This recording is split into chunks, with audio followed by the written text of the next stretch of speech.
제목은 이제 결손 부위에 이제 3D 프린터로 만든 보형물을 어떻게 활용하는지에 대해서 이제 설명드릴 텐데, 여기에는 이제 각각의 재료들이 여러 가지가 있죠. 그러니까 여러 재료들이 있고, 또 그런 것들을 어떻게 어떤 부위에 어떤 형식으로 또 어떤 모양으로 이렇게 활용하는지에 대해서 좀 정리를 해 볼게요. 의료 영역에서 3D 프린팅 보형물은 사실은 세 가지 영역으로 쓰여요. 그러니까 수술 보조 도구로서의 역할, 다른 말하자면 수술 모형이죠. 뭐 제가 10여 년 전, 20년이 다 됐네요. 대학의 재학 시절부터 활용하던 뼈 모형을 가지고 이제 수술을 어떻게 진행하느냐, 뭐 이런 것들도 했던 적이 있고요. 그 다음에 수술에 사용하는 도구로서 어떤 도구를 사용해서 뭐 수술을 보조적으로 어떻게 활용하느냐, 이제 이런 목적으로, 또는 수술할 때 어떻게 수술해야지 하는 가이드 역할을 하는 그런 역할이 있어요.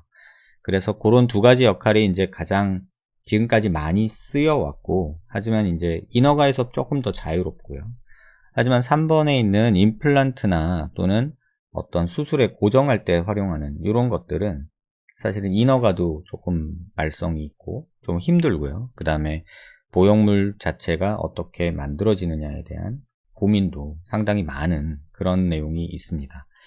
그래서 지난 7년 정도 기간 동안 이제 많은 시도들이 있었고, 저뿐만 아니라 이제 많은 선생님들이 이제 시도를 했는데, 주로는 이제 1, 2번에서 이제 영역에서 많이 시도를 했고요. 또 최근에는 전 3번에 그러니까 보형물이나 어떤 고정, 뼈를 절골하고서는 고정하는 그런 것들로서도 이렇게 활용하는 분들이 좀씩 늘어나고는 있어요. 하지만 처음에 제가 생각했던 것보다는 조금은 많이 더딘 것 같아요. 그래서 처음에 시작할 때는 한 3, 4년 정도면은 많은 분들이 이 기술을 활용해서 수술이 이제 많이 이루어지지 않을까 했는데, 생각보다 저변 확대라고 하나요? 그런 것들이 굉장히 이제 늦는 것 같아요. 이제 뭐 여러 문제가 있어요. 뭐 수술비 문제도 있고, 또 수술 준비하는 단계에서 의사의 피로도가 너무 크다는 것도 있고, 또 준비하는 회사나 제작하는 분들도 고통이 조금 있고, 또 전용 소프트웨어나 전용 장비가 부재한 상황에서 어떻게 하면 의료에서 명확하게 딱 안전하게 어떤 스탠다드가 돼서 이제 만들 수 있는 그런 프로토콜들도 없는 상태에서 여러 명이 이제 좀 접근을 한 거죠. 그래서 최근에 이제 재료에 대해서들 많이 궁금해 하시는데, 한번 정리해 봤던 내용이에요. 최근에 사용하는 의료 영역에서 사용하는 3D 프린팅 머티리얼들이에요. 그러니까 의료 영역에서 사용하는 보형물 재료에 사용하는 어떤, 또는 가이드에 사용하는 3D 프린팅 재료에 대한 얘기인데, 큰 갈래로는 폴리머, 흔히 말하는 플라스틱이죠. 폴리머가 있고, 그 다음에 세라믹이 있고, 그 다음에 금속이 있고, 그 다음에 뼈 종류가 있어요. 이제 여기 뼈에는 뭐 자가본도 있고, 뭐 타가본도 있고, 뭐 여러 종류가 있겠죠. 뭐 동물뼈도 있고요, 또는 인공뼈도 있고요. 그래서 하나씩 살펴보면, 폴리머, 흔히 말하는 플라스틱은 본시멘트라는 재료가 있고, 폴리메틸 메타크릴레이트라는 이제 재료고요. 그 다음에 피크라는 재료가 있고요. 이런 재료들은 둘 다 안 녹는 재료예요. 그리고 지금 피크 같은 경우는, PMMA는 제가 제일 많이 써왔던 재료이기 때문에 굉장히 뭐 많은 분 영역에서 쓰고 있죠. 정형외과 영역이나 이런 신경외과 영역에서는 아직도 많이 쓰고 있고, 정형외과 영역에서는 굉장히 널리 쓰이는 재료예요. 굉장히 다량의 어떤 재료를 사용하고 있고, 그 다음에 피크는 최근 들어서 한 1, 2년 사이에 이제 허가가 이루어지기 시작했어요. 그래서 지금 두개골 쪽은 피크가 허가가 났고요. 그 다음에 아간면, 그러니까 광대나 턱 이런 곳에도 지금 허가가 진행 중인데, 아마도 한 수개월 내에 아마 허가가 돼서 이제 사용할 수 있게 될 것 같고요. 그 다음에 폴리머 종류 중에는 이제 녹는 폴리머가 있어요. 그러니까 인체에 삽입한 후에 시간이 많이 흐른 후에 이렇게 좀 녹아 없어지는, 물론 이제 종류에 따라서 녹는 기간이 좀 달라요. 어떤 것들은 굉장히 빨리 녹아 없어지고, 어떤 것들은 굉장히 오래 가죠. 대표적인 게 PGA 같은 경우는 녹는 기간이 굉장히 짧아요. 그 다음에 PLA나 PLLA 같은 경우는 뭐 한 6개월에서 1년 정도까지 이렇게 체내에 남아있다가 녹아 없어지고요. 그 다음에 PCL 같은 경우는 문헌적으로는 한 4, 5년 얘기를 하는데, 현실적으로 보면은 실제 몸에 들어간 녀석들을 보면 한 4, 5년 이상도 좀 남아있는 것 같아요. 하지만 녹아 없어지는 건 맞고요. 그 다음에 이제 세라믹 재료인데, 세라믹 재료가 이제 인체의 뼈와 제일 유사한 재료이면은 틀림없어요. 하지만 이제 세라믹 그 재료 자체가 조금 한계가 있는 게, 여러분 많이 아시는 도자기 있죠, 도자기. 그게 단단하기는 한데, 그 단단하기는 경도라고 표현을 하는데, 이게 취성이라고 그래서 깨지고 깨지는 성질이 있어요, 유리처럼. 그래서 이게 인체 보형물로 쓰기에는 조금은 문제가 있어요. 그러니까 극복해야 될 문제가. 그래서 대표적인 게 이제 하이드록시 아파타이트라고 그래가지고 HA 재료가 있고요. 그 다음에 폴리트리칼슘 포스페이트라고 해서 TCP 재료가 있고, 그 다음에 지르코니아. 이건 지르코니아는 우리 이빨에 많이 쓰죠. 그래서 지르코니아 같은 경우는 이제 이빨 종류에 많이 쓰고, 그 다음에 알루미나라고 그래가지고 이것도 굉장히 단단한 소재고요. 그 다음에 얼마 전에 이제 몇 년 전에 광대에 허가가 났던 이제 바이오그래스라는 게 이제 또 하나가 있죠. 그 다음에 메탈은 가장 많이 쓰는 게 이제 타이타늄이고, 그 다음에 좀 더 강한 그 물성을 원할 때는 코발트 크롬을 지금 쓰고 있죠. 이 둘 다 역시 프린팅으로 지금 많이 쓰이고 있는 재료이기 때문에, 뭐 여러분들이 많이 궁금해 하실 수도 있지만 굉장히 많이 쓰이고 있어요. 뭐 정형외과 영역이나 뭐 이런 곳에서는 코발트 크롬도 상당히 쓰이고 있어요. 치아에서도 쓰이고 있고요. 그 다음에 뼈는 이제 자가뼈가 있고, 알로, 제노, 신세틱이 있는데, 그 자가뼈라는 거는 넷뼈, 그 다음에 알로라는 단어는 동종이라는 뜻이에요. 그래서 타인의 뼈라고 생각하시면 되고, 제노는 이종이라는 뜻이에요. 다시 말하면 소뼈. 우리 치과 영역에서는 우본이라고 해서 소뼈도 쓰거든요. 그 다음에 이제 합성골이 있어요. 그러니까 합성골도 이렇게 쓰이고 있죠. 그래서 이런 모든 재료들을 뭐 한 가지 프린팅 방식으로 이런 재료들을 만들어서 우리가 어떤 형상을 만들고 인체에 이렇게 하는 게 아니거든요. 그래서 이런 경우에 각각의 재료가 가진 특성 때문에 또 우리가 여러 가지 방식의 프린팅 기술이 필요하고, 또 그거를 어떻게 가공하는지에 대한 방법도 굉장히 필요해요. 그래서 굉장히 많은 분야의 사람들이 이 영역에서 굉장히 많은 노력들을 하고 있어요. 사실 저 같은 사람은 이 분야를 뭐 제가 뭐 재료공학자도 아니고 해서 잘 몰라요. 근데 그냥 제가 이제 오랫동안 하면서 알게 된 것 뿐이지, 뭐 아주 자세한 디테일한 것까지는 저도 조금은 몰라요. 하지만 이제 지금 제가 쓸 수 있는, 지금 제가 항상 염두에 두고 있는 재료를 한번 리스트업을 해본 한 이 정도 된다, 이제 이런 뜻이고요. 그 다음에 이제 결손 부위가 어디에 있느냐, 이제 성형외과 영역에서의 결손 부위는 주로는 이제 두개골, 그 다음에 안화, 그 다음에 광대, 상하, 그 다음에 하하, 이렇게 해가지고 한 5개 부위로 나뉠 수 있어요. 그래서 이 각각의 부위가 또 요구하는 물성이 달라요. 그래서 그 물성을 따라서 우리가 어떤 재료를 쓸 것이냐, 또 그건 어떻게 가공을 할 것이냐를 항상 고민하게 되는 거죠. 그래서 처음에 이 일을 시작할 때 이제 페이셜 스컬프팅이라는 단어를 썼어요. 그게 뭐냐면 보통 성형외과에서 이제 많이 하는 게 안면윤곽 수술이라는 말 많이 들어보셨을 거예요. 그게 이제 영어로 하면 페이셜 컨투어링 서저리라고 해요. 컨투어링, 그게 이제 안면윤곽 이런 수술인데, 이 컨투어링이라는 단어는, 네, 안녕하세요. 컨투어링이라는 단어는 왠지 이렇게 잘라내는 듯한 이런 느낌이에요. 그런데 실제 수술이 그렇고요. 근데 프린팅에서 뭔가를 붙이는 거는 미술에서, 그러니까 예술 영역에서 조각의 개념이 있고, 이렇게 덩어리진 거를 이렇게 깎아서 만드는 방식이 있고요. 또 다른 방식은 이렇게 클레이처럼 이렇게 찰흙을 붙여서 만드는 그런 조소라는 방식이 있죠. 그래서 이런 조소라는 거는 영어로는 모델링이라고 그래요. 그리고 이렇게 조각은 카빙이라고 하고, 그래서 그 두 가지를 합쳐진 개념이 스컬프팅이라는 개념이에요. 이게 한국말로는 조금은 어려운데, 어쨌든 이 스컬프팅이라는 게 결국은 조소라는 뜻이고요. 조소는 조각과 소조를 같이 말하고, 그래서 잘라내는 것과 붙이는 걸 같이 말하는 거죠. 그래서 안면윤곽 뼈 수술에서도 단순히 그냥 잘라내고 형태를 다듬는 게 아니라 뭔가 깎아내기도 하고 붙이기도 하고, 이런 개념이 좀 필요하겠다. 그래서 2012년도에 처음 이 일을 시작할 때 페이셜 스컬프팅이라는 단어를 좀 써보자 라고 해서 이제 제가 썼던 거고요. 그 다음에 이제 임플란트, 보형물이, 어떤 보형물이 이제 쓰여질 텐데, 그 보형물이 원하는 그 형태들에 따라, 위치에 따라서 우리가 어떤 거로 쓰느냐가 결정이 돼야 돼요.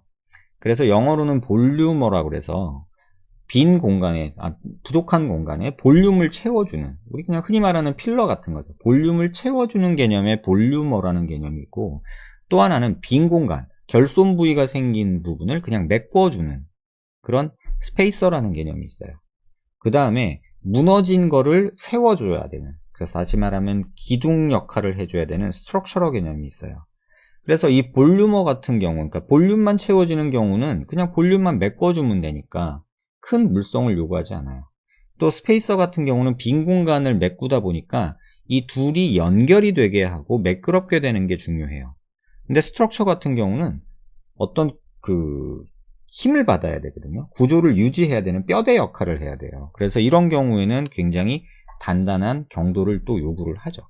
그래서 이런 각각의 부위에 따라, 결손 부위에 따라 우리가 어떤 목적으로 사용할 거냐에 따라서 부피가 필요한 건지, 아니면 공간을 메꾸는 게 필요한 건지, 아니면 구조체를 지지하는 게 필요한지, 이거에 따라서 이렇게 세 가지로 구분해서 나눌 수가 있어요. 그 다음에 이제 수술을 하는 과정은 여러분들이 그냥 단순히 알면 뭐 보형물 띡 만들어서 그냥 째고 딱 꼬매고 넣고 꼬매면 된다고 쉽게 생각할 수 있는데요. 사실은 그 전 단계에서 굉장히 많은 일이 벌어져요. 그래서 하나씩 살펴보면 처음에 CT를 찍죠. 그래서 CT를 찍으면 이 CT를 가지고 결손 부위를 확인을 해요. 그 다음에 어디가 비어있고 어디가 부족한지를 확인을 하고, 그 다음에 컴퓨터상에서 가상수술을 해요.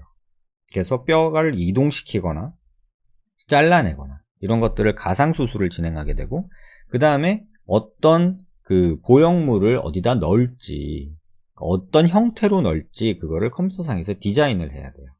그래서 디자인을 할 때 처음에는 그냥 솔리드 디자인으로, 그냥 구멍이나 뭐 이런 거 없는 그냥 클레이 찰흙 붙여서 만들듯이 그런 거를 컴퓨터상에서 솔리드 디자인을 하게 돼요.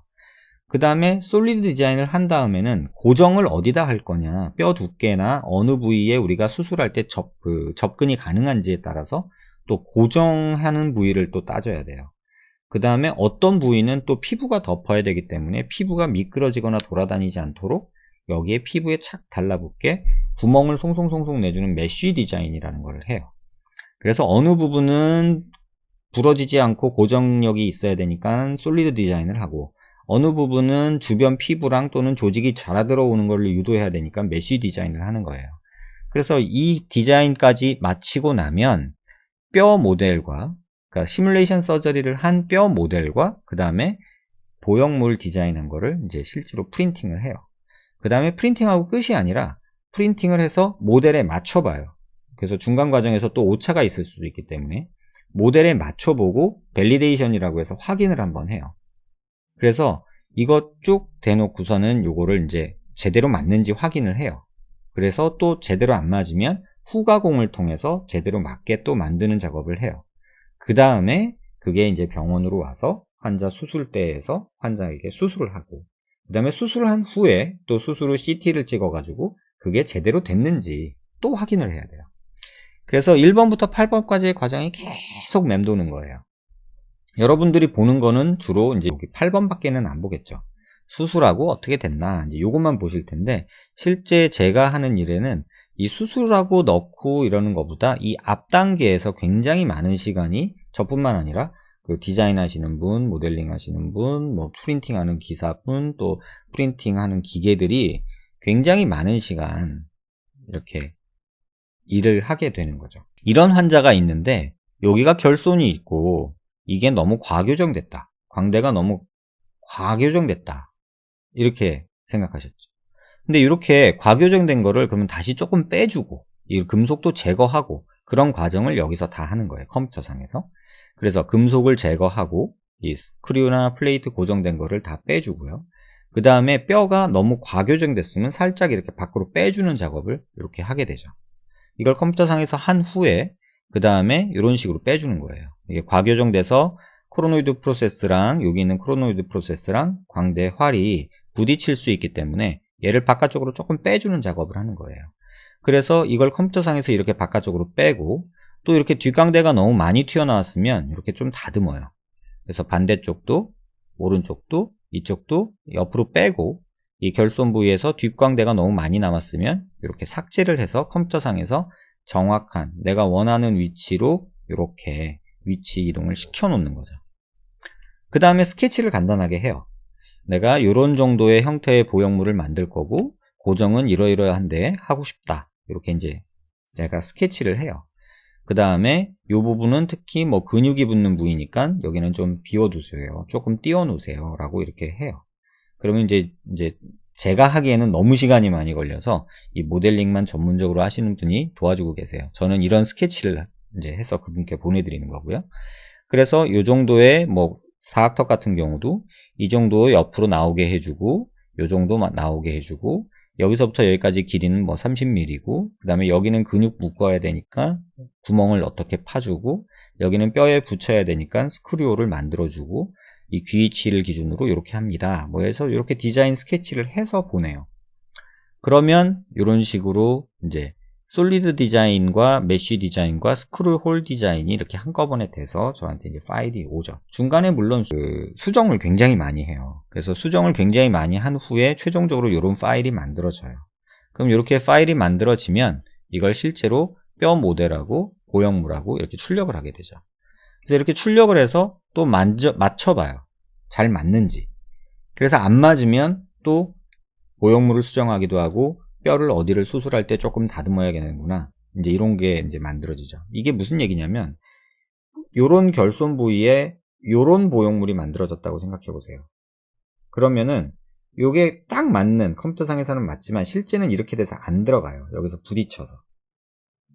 여기가 이렇게 부딪히니까 안 들어가요. 그럼 이 과정에서는 뼈를 조금 삭제하든가 보형물을 삭제해서 이게 딱 소켓에 들어가게 해줘야 돼요.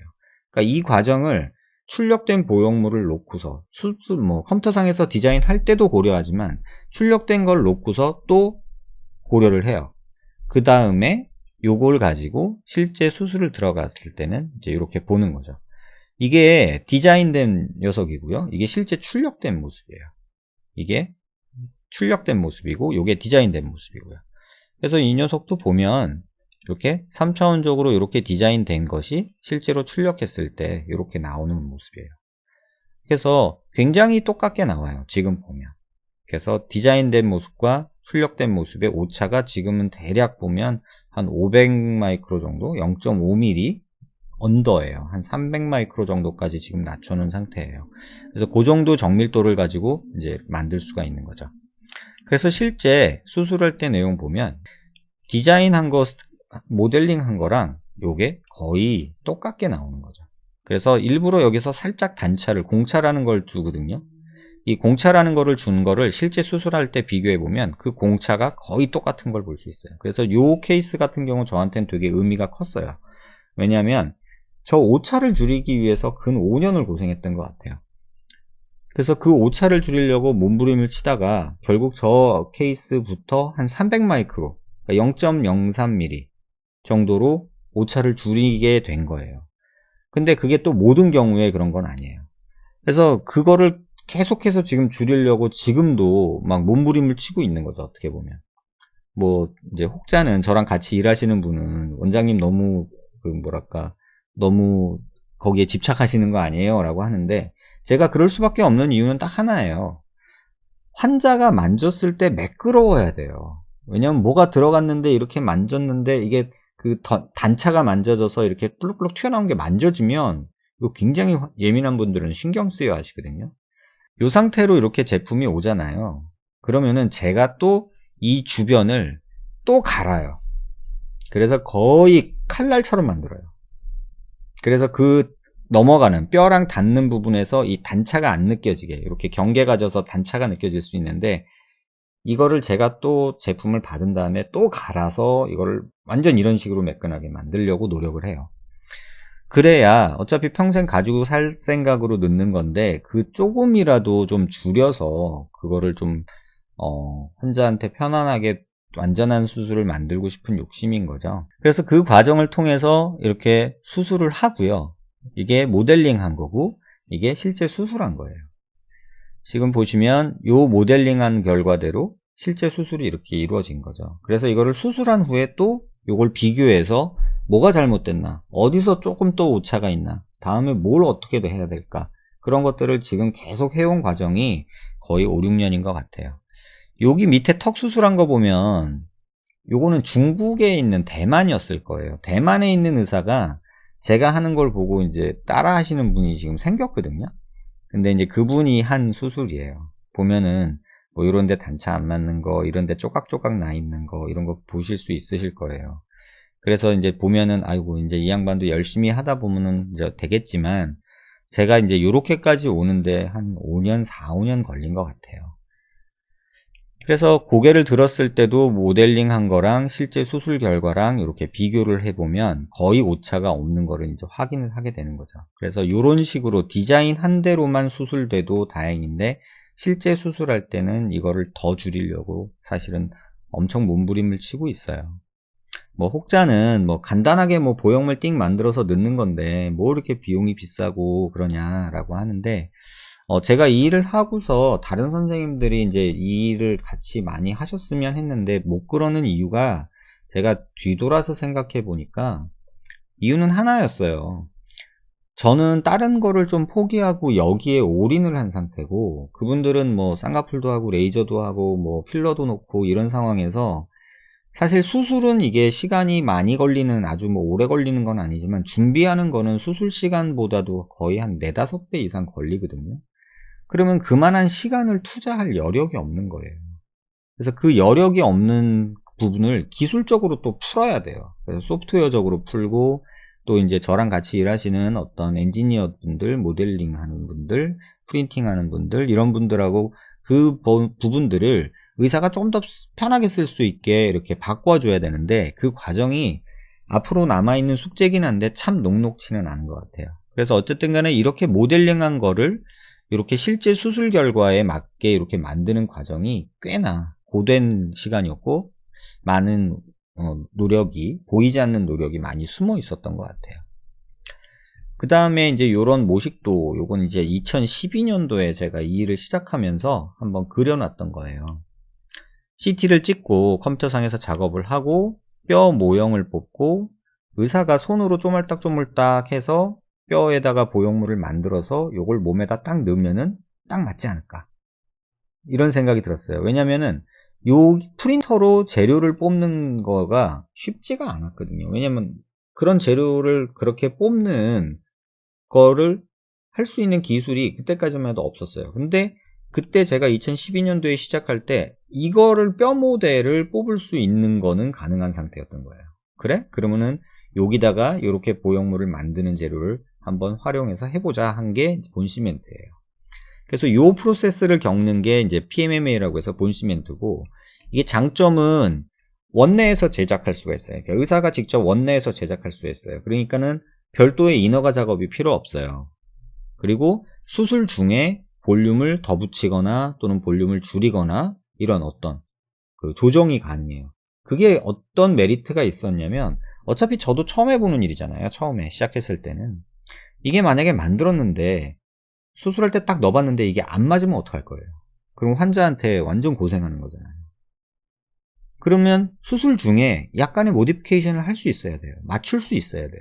그런 의미에서는 아직 이 일이 시작하는 단계이기 때문에 이렇게 내가 수술장 안에서 더 붙이거나 더 줄이거나 할 수 있는 거를 이제 할 수 있게 된 거죠.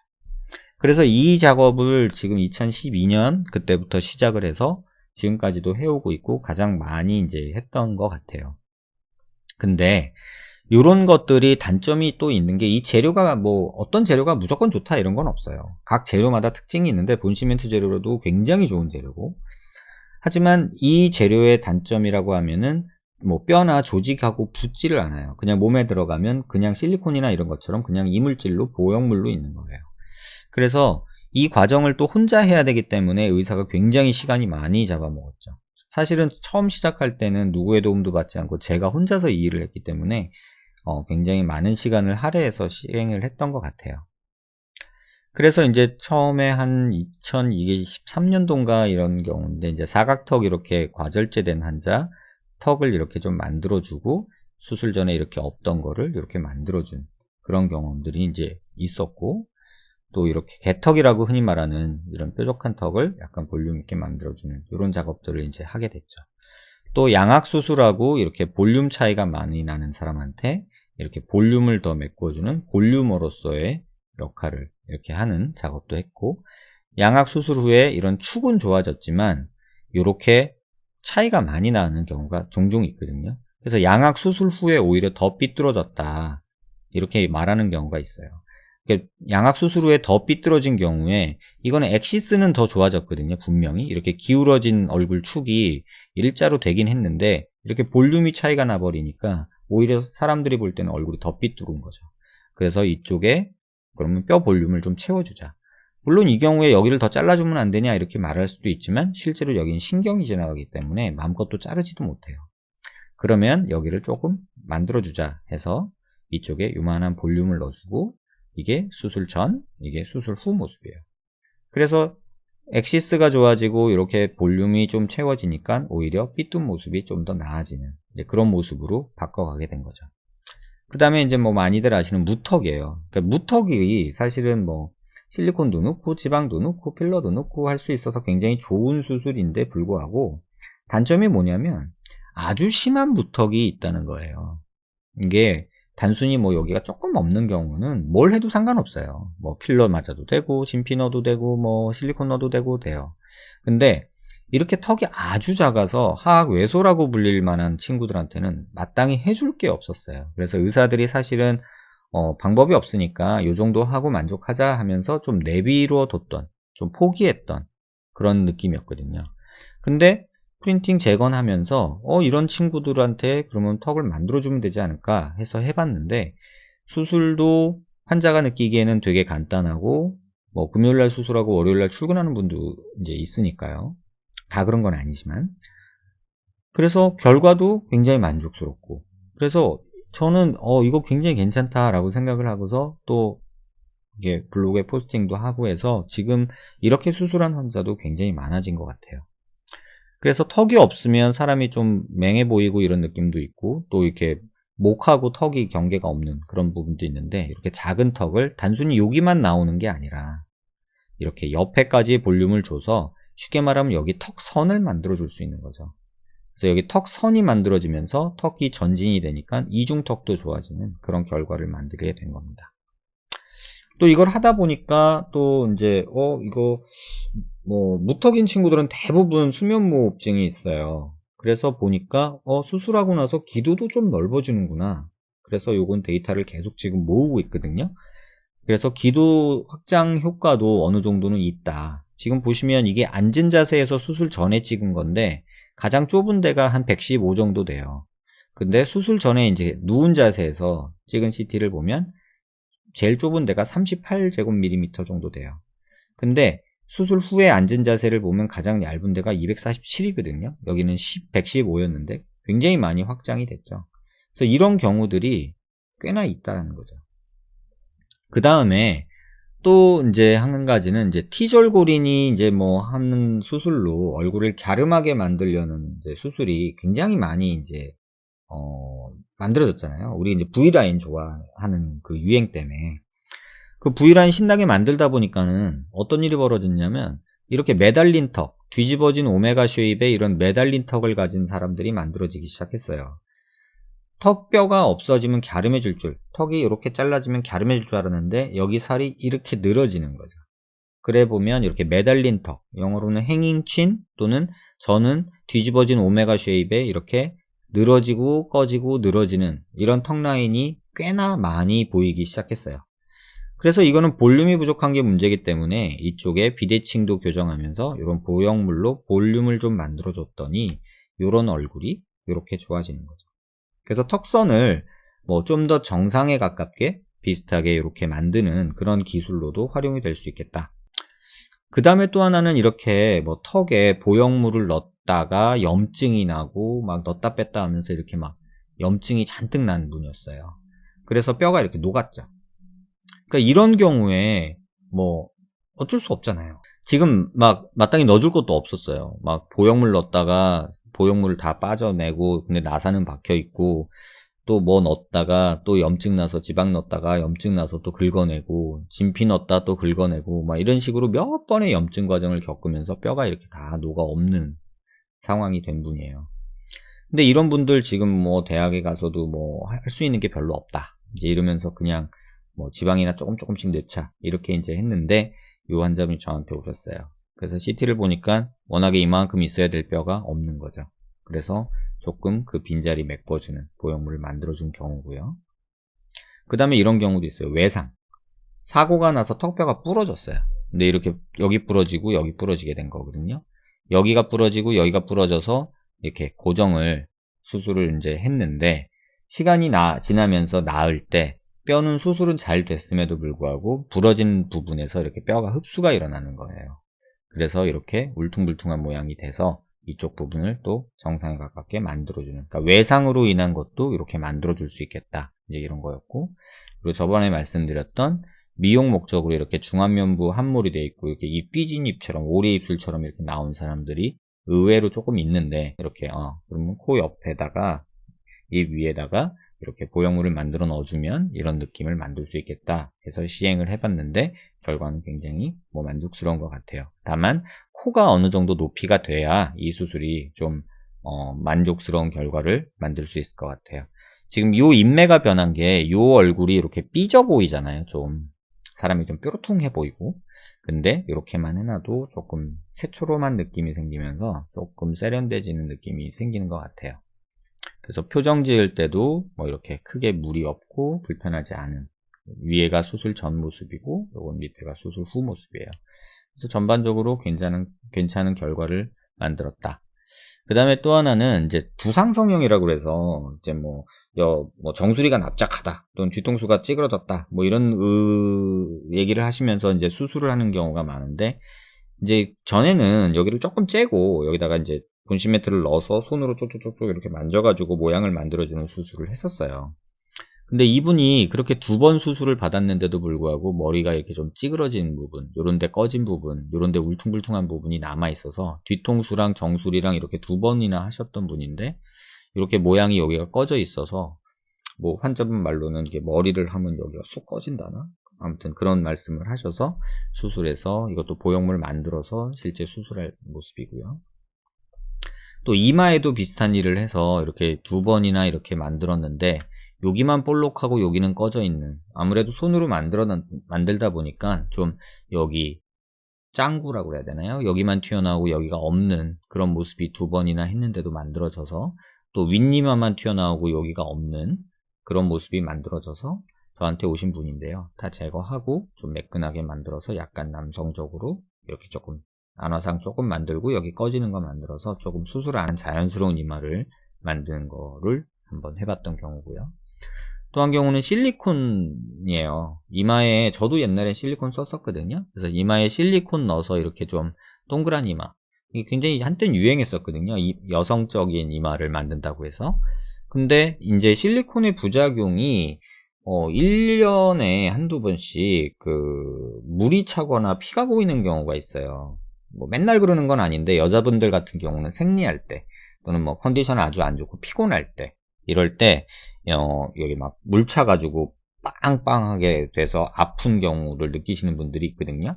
이제 그런 분들은 어쩔 수 없이 실리콘을 제거를 해야 되는데 막상 실리콘 제거하면 맞더니 또 늘 게 없거든요. 그래서 이런 분들에게도 분심멘트로 보형물을 만들어 보자 해서 했는데, 이렇게 동그란 이마는 여자는 괜찮은데 남자는 사실 별로거든요. 그래서 이분이 남자분인데 여기 동그란 이마를 조금 남자 이마처럼 이렇게 눈두덩이도 조금 튀어나오게 이런 식으로 만들어서 보형물 이렇게 만들어는, 이제 본시멘트는 지금 이마에 있는 게 한 5년 됐는데요.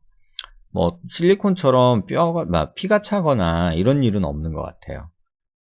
그래서 이런 방법으로도 활용을 하고 있다는 거. 그 다음에 티타늄이에요. 아까 본시멘트는 제가 이제 인하우스 매니팩처링이라고 그래서 제가 직접 이렇게 만들 수 있다고 그랬잖아요. 근데 티타늄은 이거 허가 받는데 한 3년 걸린 것 같아요. 이 티타늄 보형물이 허가를 받는데 한 3년 걸렸고 지금 제가 활용한 게 거의 한 3년 좀 된 것 같아요. 아까보다 굉장히 단순해졌죠.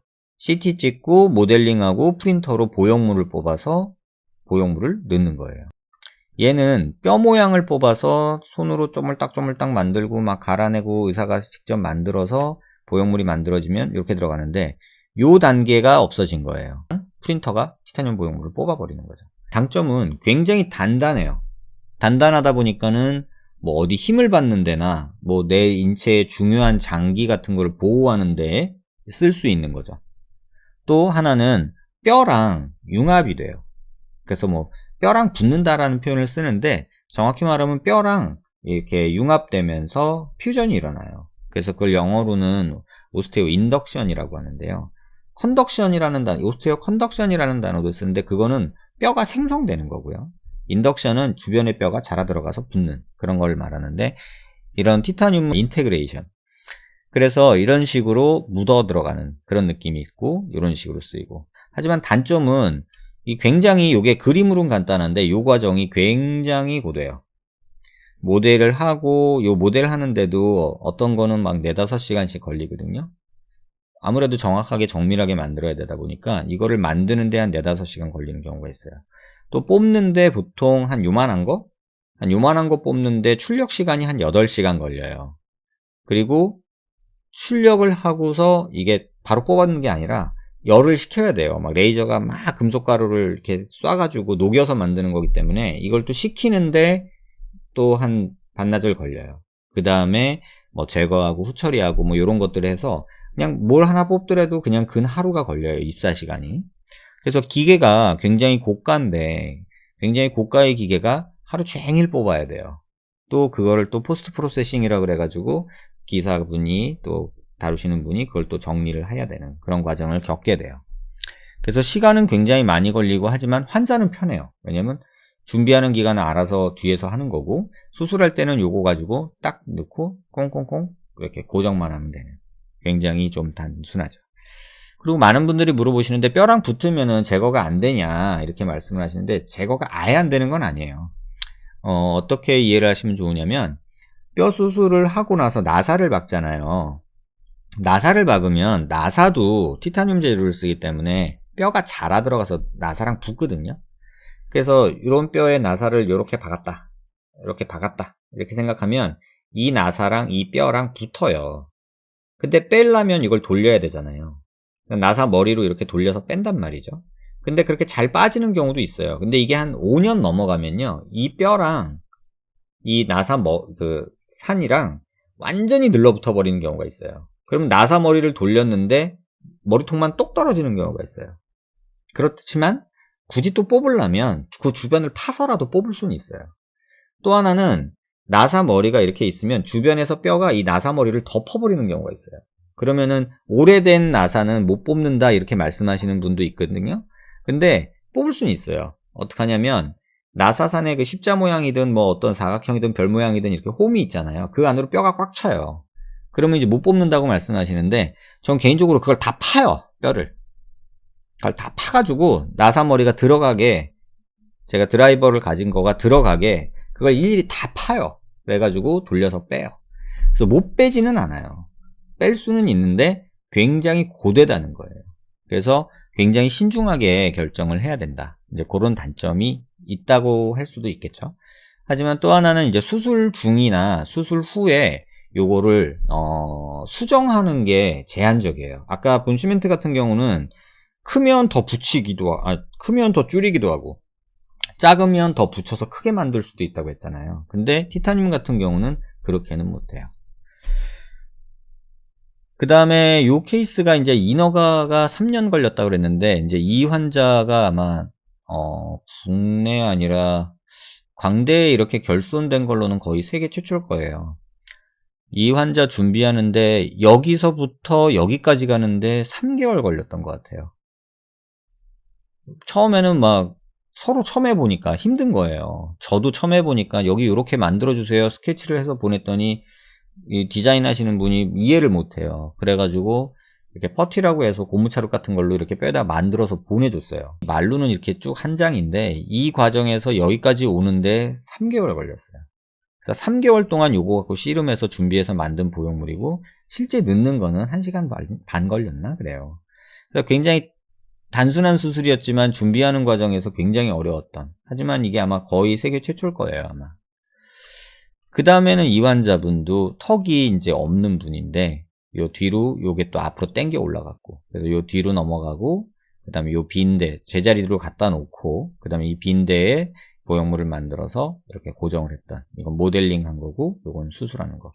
이 환자 때문에 제가 공무원들 굉장히 많이 달랐어요. 인허가 때문에. 그래서 이거 허가 내달라고 해서 환자분이 2년 기다리셨고요. 제가 그때 별별 사람들 다 만났던 것 같아요. 뭐 공무원 식약처 사람 만났지, 뭐 보건복지부 사람 만났지, 뭐 장관도 만나봤죠. 미래부 장관, 차관 만나봤죠. 그랬더니 장차관들이 이거는 법이 바뀌어야 된다 그래가지고 또 뭐 국회의원도 만나봤죠. 결국은 이거 인허가 받는데 2년 반 넘게 걸렸는데 결국은 수술은 2시간 걸렸어요. 정말 허무했어요. 준비하는데 어떻게 보면 2년 걸린 거잖아요. 디자인하고 허가 받는데. 근데 실제 수술은 2시간밖에 안 걸렸어요. 이제 환자분은 밥도 못 드시고 했는데 지금은 뭐 잘 밥도 드시고 이렇게 잘 하고 계세요. 그 다음에 이제 이런 일을 하다 보니 이제 광대 수술할 때도 광대를 너무 여러 번 하셔서 뼈가 없어진 분들이 꽤나 많이 있다는 걸 알게 됐고, 그런 분들한테 결손을 메꾸고, 근데 이제 결손 부위 메꾸는 거는 쉬운데 또 여기는 줄여달래요. 이러면 머리 복잡해지거든요. 그래서 결손도 메꾸면서 더 줄일 수도 있는, 보면 이 뼈를 다시 절골해서 여기가 더 들어간 모습이 보이죠. 뒷광대, 옆광대를 더 밀어놓고 그 다음에 결손을 메꾸면서 고정도 할 수 있는, 그래서 결손을 메꾸는 임플란트와 고정을 하는 플레이트, 그 두 가지를 그냥 짬뽕시킨 개념으로 임플레이트라는 거를 이제 만들어서 쓰게 됐죠. 그래서 이제 사각턱에서도 이런 이제 작업들을 이제 하게 됐고요. 그 다음에 이런 식으로 근육까지 어떻게 좀 해결해 보려고 용을 쓰고 있는데 아직 여기는 완전한 해결은 못 본 것 같아요. 그 다음에 이런 식으로 광대뼈가 아예 없는 분들, 뭐 거의 녹아서 없는 분들도 있어요. 광대 수술하고, 이게 아마 귓광대였을 거예요. 귓광대 수술을 하고 여기가 광대가 아예 결손이 되어 있고, 근육도 이 뼈가 워낙에 이렇게 있던 애인데 근육이 땡기니까 이렇게 떨어져 나왔고 근육도 이렇게 짧아진 분인데, 그래서 결손도 메꾸고 근육도 끌어올리자, 이제 이런 작업을 해봤고요. 그래서 이 빨간 뼈는 잘라내고 여기에 달려있던 근육을 여기다가 묶어서 올려보자, 이제 이런 계획을 세웠고요. 그래서 이게 이제 컴퓨터 시뮬레이션으로 그리고 뭐 모델링하고 뭐 이랬던 내용이고요. 이건 실제로 출력된 보형물이고, 디자인한 모습 실제 출력된 모습이고요. 이것도 실제로 이렇게 잘라내고 잘라낸 뼈고, 이건 실제 수술한 모습이고요. 그래서 실제 처음 수술 전에 근육이 이렇게 짧아져 있었는데 요거를 잘라내고 요 근육을 끌어올린 거죠. 그래서 실제 수술 후에 확인해 보니까 근육도 잘 따라 올라왔고 빈 공간도 이렇게 보형물로 잘 메꿔진 모습을 확인할 수 있었죠. 아무래도 충격이 강하죠. 네. 저희가 뼈가 아예 없는 허당이었는데 이렇게 해주면은 이제 얼굴에 함몰된 모습도 없어지고, 이 정도면은 보통 자가골보다도 조금 더 강하다고 보시는 게 맞을 거예요. 그러니까 내 광대뼈 있는 것보다도 조금 더 강한 느낌. 그래서 이게 수술 전 CT 모습인데 근육이 이렇게 짧아져 있는 모습이 보이시고요. 수술 후에 여기 근육이 이렇게 끌어올라가서 보형물에 이렇게 매달려 있는 그런 모습으로 이제 변한 것을 볼 수 있죠. 그래서 이게 수술 전 CT, 이거는 모델링한 거, 이거는 수술 후 모습이에요. 그래도 계획한 대로 거의 수술이 정확하게 된 걸 볼 수 있고요. 여기도 마찬가지로 모델링한 거, 수술한 거, 모델링한 거, 수술한 거, 이렇게 정밀도 있는 정확한 수술을 이제 하게 된 거죠. 또 하나는 전두동이라고 그래서 이마 축소술을 하고, 이마 이렇게 볼록하게 튀어나온 게 싫어서 이렇게 좀 갈아내는 수술이 있는데, 내시경으로 이렇게 갈아내는 수술이 있거든요. 굉장히 좋은 수술이에요. 여자분 중에 여기 막 튀어나와 있으면 싸나워 보이니까. 근데 이제 요게 간과하면 안 되는 게, 요 뼈가 그렇게 두껍지는 않아서 많이 갈아낼 수는 없거든요. 그래서 욕심내서 갈다 보면 이렇게 구멍이 뚫려요. 그러면 전두동이 열려서 숨 쉴 때 이렇게 들어갔다 나왔다 들어갔다 나왔다 하는 일이 발생을 해요. 그래서 요런 부분들을 조금 해결을 해야 되는 그런 문제가 있고, 그래서 요 부분을 해결하기 위해서 이제 뭐 할 수 있는 거는 이렇게 티타늄으로 여기를 덮어서 만들어주는 그런 방법밖에 없어요. 이렇게 숨 쉴 때마다 블룩블룩 이렇게 한 거죠. 근데 또 문제는 저것만 메꿔주면 좋겠다 했는데 환자분이 기왕이면 이마 좀 동그랗게 해주세요 이렇게 되는 거예요. 그래서 이게 수술 전 이마, 이게 수술 후에 이 정도는 좀 동그래졌으면 좋겠다. 그래서 차이가 나는 게 요만큼이니까, 그래서 보형물을 이렇게 만들고 이렇게 디자인을 하고 그 다음에 이렇게 출력을 해서 실제 뼈에다 맞춰보고 수술을 한 경우고요. 그 다음에 이제 아까 폴리머 중에 녹는 폴리머 PCL이라는 재료가 이제 상용화가 돼서 이제 허가가 받고 이제 쓸 수 있게 됐어요. 이 재료는 한 4, 5년 지나면 녹는다고 되어 있고요. 그래서 몸에 넣었다가 녹아 없어지니까 굉장히 좋은 재료죠. 그 다음에 자기 조직이 자라 들어갈 수 있는 장점이 있고, 그 다음에 다만 이게 이제 강도가 그렇게 강하진 않아서 스트럭처러 개념으로는 조금은 좀 어려운 그런 재료고요. 그 다음에 아직은 이게 완전히 녹아 없어지고 한 4, 5년이 된 상황에서의 데이터는 없어요. 그래서 그게 조금 아쉽고, 그 다음에 비용이 조금 비싸다는 거, 그런 게 있고요. 그 다음에 원하는 모양을 이 재료 같은 경우는 다 만들지는 못해요. 이렇게 뭐 출력 방식의 한계이기도 한데, 이런 거는 그냥 조금 기계적인 거기 때문에 여러분들이 아실 내용은 아닌 것 같아요. 어쨌든 간에 형상 구현에 조금 한계가 있다, 그렇게만 아시면 될 것 같고요. 근데 이 재료를 그러면 어떻게 써야 조금 더 좀 의미 있게 쓸 수 있을까, 이제 이렇게 생각을 하다가 이런 개념이 생각났죠. 우리가 어떤 형태를 가지고 있는, 모습을 갖고 있는 걸 보면 엔도스켈레톤이라고 해서 뇌골격계를 가진 사람이 생명체가 있고, 또 엑소스켈레톤이라고 해서 외골격계를 가지고 있는 게 있죠. 그러니까 사람 같은 경우는 안에 뼈가 있는 뇌골격계를 가지고 있는 동물이고, 또 곤충이나 이런 것들은 갑각류, 이런 것들은 겉에가 딱딱한 엑소스켈레톤, 외골격계를 갖고 있는 동물들이에요. 그러면 이 PCL이라는 재료를 이런 뇌골격이나 외골격으로 활용해서 내 조직을 붙여보자 라는 게 아이디어였고요. 그리고 어쨌든 뭐 여러분 맨날 이제 인터넷이나 이런 데서 얘기하시는 게 이제 뭐 자가골이 좋지, 뭐 보형물은 나빠, 염증 나, 뭐 이런 얘기들 많이 들어보셨을 거예요. 굳이 그럴 필요가 없어요. 의사들이 그 고민하고 있는데 여러분들이 그걸 고민하면서 막 이렇게 막 설왕설래 하실 이유는 저는 없다고 생각해요.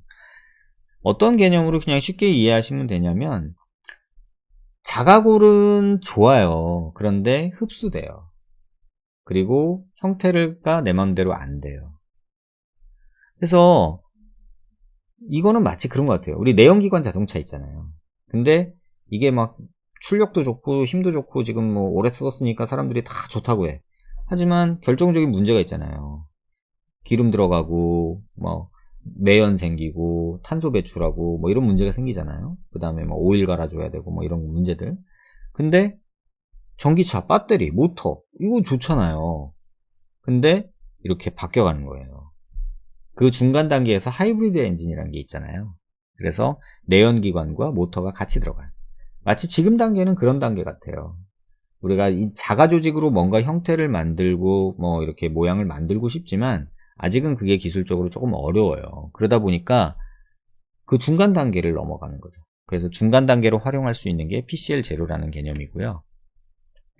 코에도 보형물을 써요. 연골이 부족한데 이렇게 뭐 길이 연장을 하거나 높이를 이렇게 원할 때 이렇게 삽입해서 보조적으로 쓰는 그런 것도 쓸 수 있고요. 그다음에 길이 연장할 때 이렇게 뭐 디로테이션 그라프트라고 하는데 이런 것들을 이제 내려주는, 이런 수술을 할 때 이렇게 덧대줘서 힘을 좀 더 받는 그런 수술을 할 수도 있고, 그래서 이제 그렇게 수술하면 코끝도 이렇게 올리고 내리고 할 수 있다. 뭐 이런 내용으로 보시면 되고요. 그 다음에 이제 저 PCL 재료는 조금 더 이제 재밌게 활용해 보고 의미 있었던 게 뭐냐면, 이 환자가 저한테 좀 의미가 있었어요. 요 코뼈가 외상으로 코뼈가 다 없어요. 이렇게 부러져 가지고 고정하려고 넣는 이런 플레이트는 있는데 뼈는 다 흡수되고 없어진 거예요. 그러니까는 마치 비닐하우스 껍데기 마냥 이렇게 만져보면 플레이트만 만져지고 피부는 얇고, 그래서 코가 없었어요.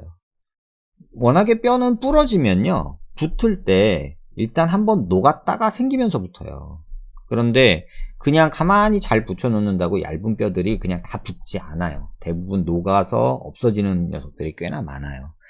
그래서 얇은 뼈기 때문에 거의 흡수가 됐고 뼈는 남지가 않은 상태였죠. 그래서 자세히 보면은 뼈는 없고 플레이트만 있는 거예요. 실제 수술할 때 들어가 봐도 뼈는 없고 이렇게 플레이트만 있는, 이건 내시경 사진인데, 그래서 이렇게 이제 된 상황이었어요. 근데 이런 환자한테 콧등에 내 뼈 같이 되면서 콧등을 만들어주고 싶은 거예요. 그래서 PCL이라는 재료로 이렇게 껍데기를 만드는 거죠. 아까 엑소스켈레톤이라고 했잖아요. 겉에를 감싸주고 이 사이 빈 공간이 굉장히 많게 만든 다음에 이 안에다가 이제 늑연골, 자기 연골 띈 거를 이렇게 잘게 쪼개고 뭐 이렇게 갈고 해가지고 이렇게 아주 잘게 만들어서 그 안에 다 꾸겨 넣어요. 그런 다음에 이렇게 가슴 안에다가 다시 넣어놓고 한 달 기다려요. 그러면 이렇게 내 조직이 쫙 자라 들어가서 그 빈 공간을 다 메꾸거든요. 그런 다음에 조금 더 다듬어서 이렇게 코에 넣어준 거예요. 그래서 여기에 이렇게 내 조직으로 만들어진 이제 코가 생기는 거죠. 그래서 이런 방식으로 이제 티슈 리쉐이핑이라고 아까는 제가 말을 했는데 조직을 내 거화해서 만드는 거죠. 그래서 요런 그러니까 리쉐입이라는 단어가 모양을 바꾸는 거예요. 늑연골은 네모나잖아요. 가래떡 같이. 근데 그 녀석을 내가 원하는 코 모양으로 만들 수 있는 그런 방법으로 리쉐이핑이라는 이제 거를 쓴 거고요. 그 다음에 리저너레이션은 뭐냐면 이제 이건 궁극에 우리가 재료를 하는 사람으로서 만들고 싶은 거예요. 조직을 새로 만들자 이런 개념이에요. 이렇게 두개골 결손이 있는 이제 병이 있는데 이건 자가 면역 질환인데요. 이렇게 이제 뼈도 얇아지고 피부도 얇아지는 병이 있어요. 그러면 여기다는 뭐 보형물 넣을 수도 없어요. 피부가 너무 얇아서. 이럴 때는 내 조직을 어떻게든 여기다 보충을 해줘야 되는데 지금까지 할 수 있는 거는 지방 이식해주거나 아니면 피판술이라고 해서 혈관을 가지고 와서 살덩이를 여기다 얹어주는 그런 수술밖에 없었어요. 그래서 이렇게 한몰이 결손이 여기도 있고 여기도 있고 여기도 있고 코도 있고 한쪽이 다 없어요. 그래서 이렇게 식으로 모델링을 하고 계획을 세우고 이런 보형물 아까처럼 똑같이 PCL로 그 형태를 만들고요. 두개골 모형에다 맞춰 놓고 이렇게 광대랑 관자놀이도 만들고 사각턱도 만들고 그 다음에 요 개념이에요. 시멘트 하죠. 공구리. 이게 자갈하고 시멘트랑 흙이랑 섞어서 이렇게 비비면 우리가 공구리라고 하잖아요. 공구리. 콘크리트. 그래서 이런 것들을 만들어서 저 PCL 틀 안에다 넣어주면 되지 않겠나 이런 개념이었어요. 그래서 장골에서 이게 골반뼈에서 이렇게 골수를 뽑아요. 그래서 골수를 뽑아내고 이렇게 골수를 뽑아내고 그 다음에 이거는 뼈가 될 수 있는 자갈 같은 거예요. 하이드록시 아파타이트라는 자갈 같은 재료를 넣어주고 그 다음에 이거는 인공진피 ADM이라고 하는 거고요. 그 다음에 이거는 여기 트리밍하고 잘라내고 남은 거를 잘게 쪼개가지고 쓰는 거고요. 그 다음에 여기에 이 녀석들이 뼈로 분화하기 좋게 이제 BMP라고 해서 뼈 생성을 촉진시키는 단백질을 넣어준 거죠. 그래서 수술 전, 계획, 수술 후 모습이에요. 그래서 이렇게 보면 굉장히 많이 뼈가 생성된 모습들을 확인할 수 있었어요. 그래서 전과 후, 그래서 이렇게 굉장히 많이 좋아진 모습을 확인할 수 있었고 실제 이렇게 한물 있던 부분을 이렇게 많이 메꿔준 모습이에요. 이 볼도 그렇고 광대도 그렇고 사각턱 부위도 볼륨이 좀 많이 만들어졌죠. 그래서 보면 이렇게 왕창 꺼져 있었는데 어느 정도 볼륨 만들어진 모습 볼 수 있고요. 그래서 실제로 CT를 찍어보면 제일 얇았던 부위를 표현을 해보면 수술 전에 요만큼이었는데 수술 후에 이렇게 한 달째 이렇게 덮여 있었어요. 여기에 있는 거는 골수 뽑아서 하얗게 보이는 것도 있고 또 하이드록시 아파타이트라는 녀석이 들어가서 하얗게 보이는 것도 있어요. 뼈처럼.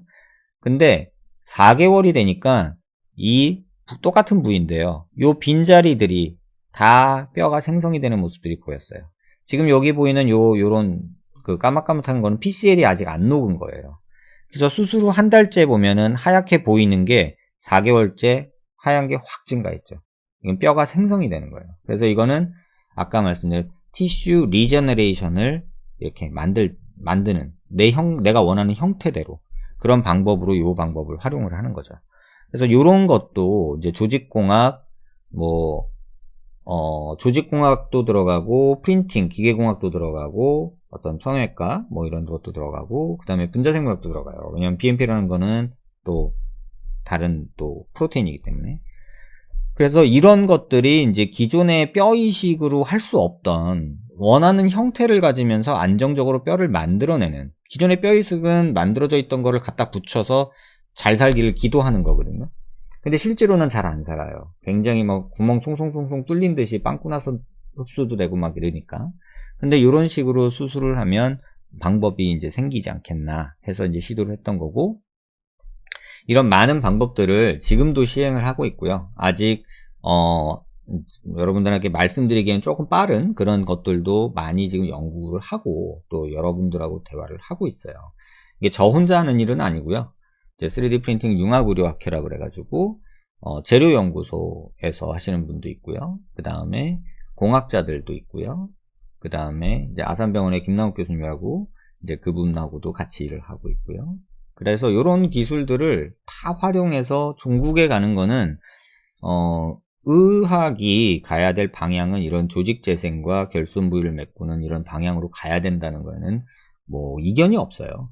하지만 그 과정이 굉장히 더딜 것이고, 하지만 누군가는 정말 노력해서 한 발 한 발 나가야 되는 건데, 이제 뭐 제도 문제도 있고, 그래서 저희 학회에 이제 3D 프린팅 융합의료학회라는 곳은 의사도 있고요, 공학자도 있고, 재료학자도 있고, 정부관계, 그 인허가나 안전성, FDA, 시각청 이런 분들도 함께 이제 들어오셔서 이제 논의하는 학회예요. 그래서 이게 다른 나라보다 우리가 조금 많이 빨리 가고 있어요. 의사들도 굉장히 열심히 하고 있고, 아마 제가 지금 얼굴에 쓴 티타늄 케이스만 거의 지금은 200케이스 정도 되는 것 같은데, 이렇게 한 나라가 없대요. 뭐 성형외과뿐만 아니라 뭐 두개골도 저희가 아마 전 세계에서 가장 많은 케이스를 하고 있고, 또 이런 PCL을 활용한 재료 이런 수술도 저희가 전 세계에서 가장 많이 하고 있어요. 그러니까 굉장히 앞서 나가고 있어요. 그래서 이런 분들하고 이제 미래 수술을 좀 준비하고 이제 개척하고, 또 후세대에는 더 나은 기술이 나오겠죠. 그런 밑거름이 되는 일들을 지금 사실은 하고 있는 거라고 보시면 돼요. 아직까지는 그래서 좀 넘어야 될 산이 또 많아요. 그래서 하나의 재료가 모든 걸 다 할 수는 없어요. 뭐 여기도 좋고 저기도 좋고 만병통치약은 없거든요. 어디엔 뭐가 더 좋고 이런 게 있어요. 그 다음에 단순히 재료의 문제뿐만 아니라 어느 부위에 넣을 거냐에 따라서 재료도 신경 써야 되고, 그 다음에 어떻게 만들 거냐, 그 다음에 어떻게 삽입할 거냐, 그 다음에 그렇게 했을 때 우리 몸이 원하는 어떤 해부학적인 그 생리학적인 요구를 다 만족하느냐까지 검증이 돼야 돼요. 그래서 이 과정이 계속해서 재료 연구와 프린팅 방식과 수술 방법을 계속 개발해야 되는 이유기도 해요. 그래서 이런 일들을 지금 저희가 계속 하고 있고, 저 역시도 거기서 조금 남들보다 좀 더 올인해서 하고 있다 보니까 좀 더 많이 했을 뿐이고요. 그냥 뭐 여러분들이 생각하시기에 뭐 그냥 보형물 사다가 띵 넣어주는 거 아니야 이렇게 생각하실 수도 있는데, 사실은 뭐 아주 힘든 수술이라고 여러분들이 알고 계시는 양악 수술 있잖아요. 그거 양악 상악학 하는데 그렇게 되면은 뭐 끼껏해야 한 3시간 반 4시간이면 다 끝나거든요. 근데 제가 뭐 광대 여기 보형물 하나 넣으려고 하는 거는요, 준비하는데 거의 한 일주일 걸려요. 근데 일주일 동안 그냥 뭐 한 10분씩 일주일 걸리는 게 아니라 거의 뭐 실시간으로 대화를 해요. 엔지니어 분들하고도 거의 뭐 밤에 저도 퇴근하고 와서야 이제 그 환자 디자인을 할 수가 있으니까 밤이 10시 막 11시 막 이렇게 막 카톡이나 어떤 이런 SNS 이런 톡을 통해서 계속 파일 주고받으면서 메일 주고받고 확인하고 수정하고 이런 일을 하고 있는 거죠. 그러니까 단순하게만 보진 마시고 조금 안 보이는 곳에서 굉장히 많은 일들이 벌어지고 있고 많이 고생하고 있다는 것만 좀 알아주셨으면 좋겠고요. 아직은 좀 발전해 가야 될 영역도 되게 많아요. 그래서 조금 관심 가지고 지켜봐 주시면 아마 좀 우리가 꿈꾸던 멋진 세상이 언젠가는 오지 않을까요? 네. 오늘 말씀드리려고 한 거는 이 정도로 하고요. 제가 다이빙을 좋아해요. 그래가지고 이제 물속에 들어가서 요러고 사진 찍는데, 이렇게 조그만한 녀석들, 쪼꼬미들이라고 하는데, 마크로라고 하는데, 이런 조그만 거 찍는 거를 요새 맛을 들여가지고, 간혹 쉬러 다이빙을 가면은 요런 것만 찾아다니고 있습니다. 보물찾기 하듯이. 네, 감사하고요. 뭐 질문 주시는 것들 제가 하나씩 보고 조금 답변 드리도록 할게요. 인사를 따로 제가 다 못 드렸는데, 뭐 와주신 분들 뭐 봄님 감사하고요, KK님 감사하고요, 라이프타임님 감사하고요. 네.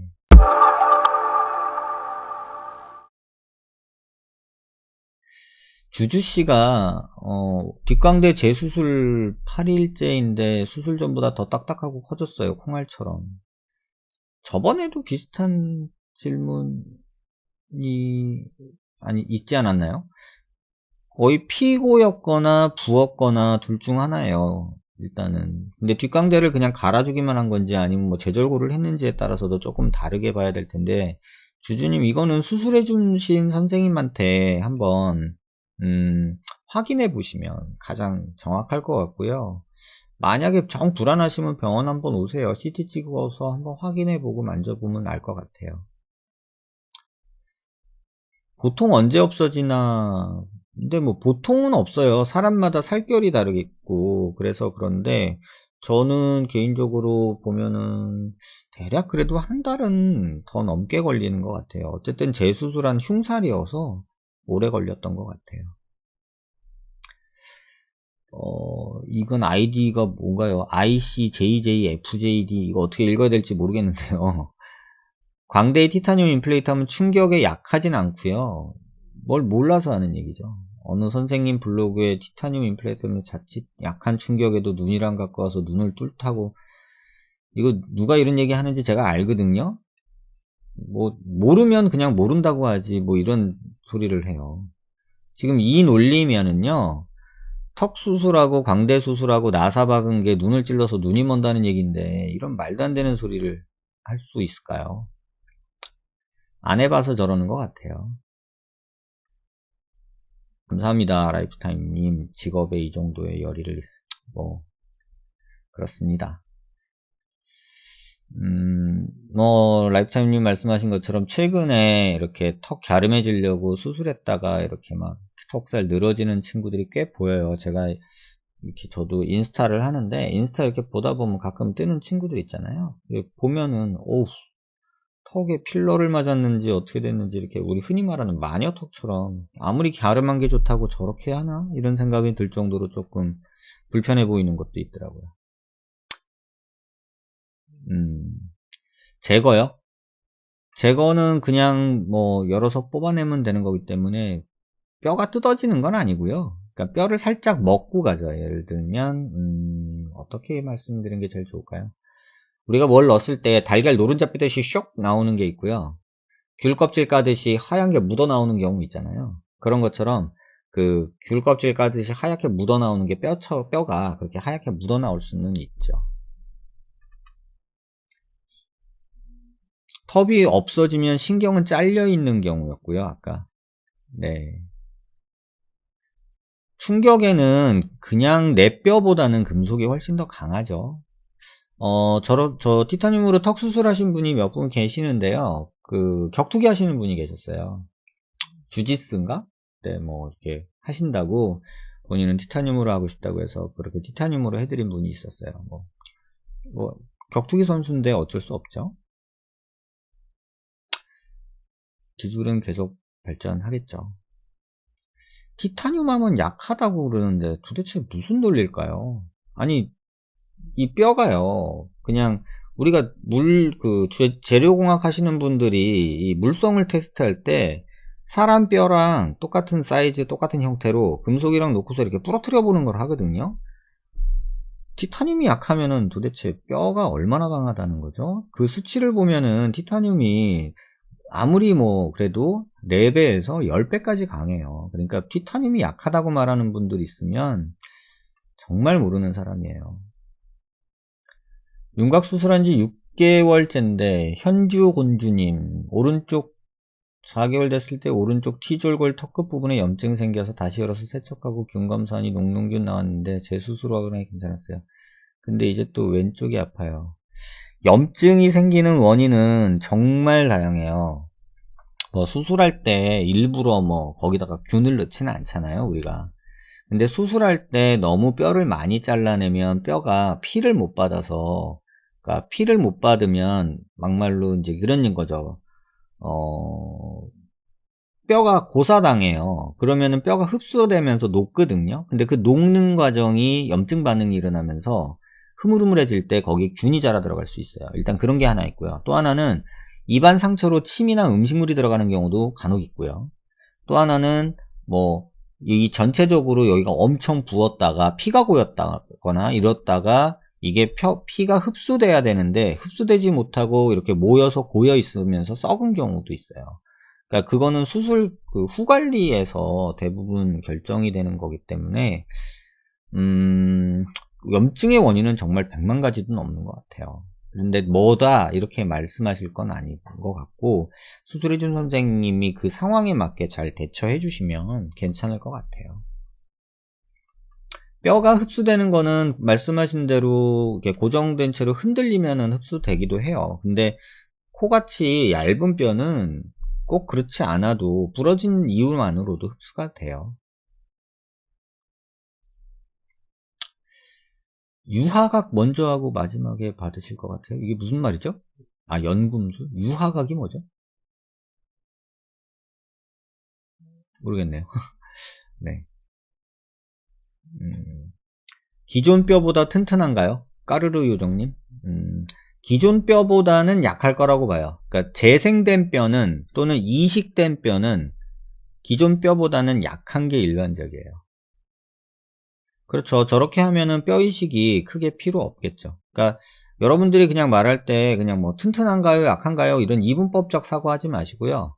아까 제가 말씀드렸잖아요. 우리가 볼륨이 필요할 때 볼륨을 주는 게 있고 빈 공간이 생겼을 때 빈 공간을 메꿔주는 게 있고 또 하나는 무너지지 말라고 기둥 역할을 하는 게 있다고 했잖아요.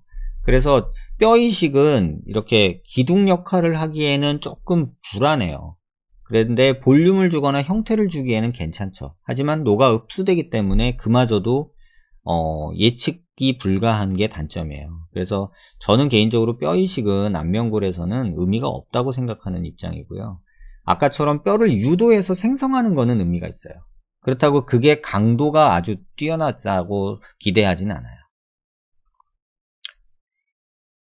사는 게 재미있을 것 같아요. 제가요? 그렇게 재밌지는 않아요. 조금 고달퍼요.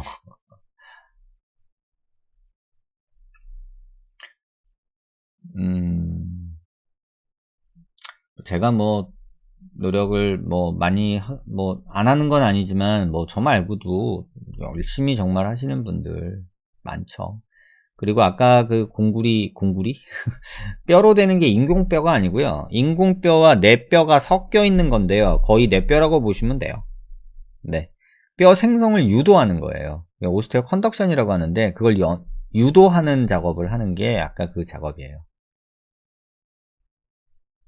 현주금님 염증 너무 걱정하지 마시고 밥 잘 먹고 잠 잘 자고 건강히 살면 염증에서는 우리 자가 면역이 굉장히 중요해요. 건강한 분들은 염증 잘 안 생기니까 너무 걱정 마셨으면 좋겠어요. 10년 뒤면 뼈 이식 없어도 될 일이 있을까요? 10년 뒤요. 뭐 지금도 뼈 이식 없이도 뭐 할 수는 있는데 보형물 없이 뭐 할 수는 있는데 뭐 저희가 지금 연구 단계에 있는 것들이 많잖아요. 뭐 줄기세포니 뭐니 뭐 많은데 제 개인적으로는 10년이 언제일지는 뭐 언제가 될지는 모르겠지만요. 점점 가까워지고는 있어요. 근데 저희가 뭐 만화 영화나 이런 SF 영화에서 보듯이 뭐 이렇게 다음에 기회가 되면 제가 그 얘기 한번 할게요. 그 블레이드 러너라는 영화 보면은 그 조직공학에 대한 그 단상들이 꿈꿨던 단상들이 나오거든요. 그거 한번 정리해서 다음에 한번 보여드릴게요. 제가 강의 자료로 쓸 때 만들어 놓은 게 있는데 다음엔 그거 한번 보여드릴게요. 10년 뒤면 뼈 이식이 없이 되지는 않을 거예요. 근데 지금보다는 많이 나아질 거예요. 예를 들면 임플란트 심어대기 시작한 게 뭐 얼마 됐다고요. 우리 치과 그 이빨 썩으면 빼내고 옛날에 틀니 꼈었잖아요. 근데 임플란트 최근 한 10년 사이에 굉장히 많이 심어서 이제 틀니 끼는 분들 많이 없잖아요. 그런 것처럼 계속 좋아지고 있죠. 임플란트도 계속 발전하고. 아, 이민호님 안녕하세요. 아유, 감사합니다. 이렇게 글 남겨주셔서요.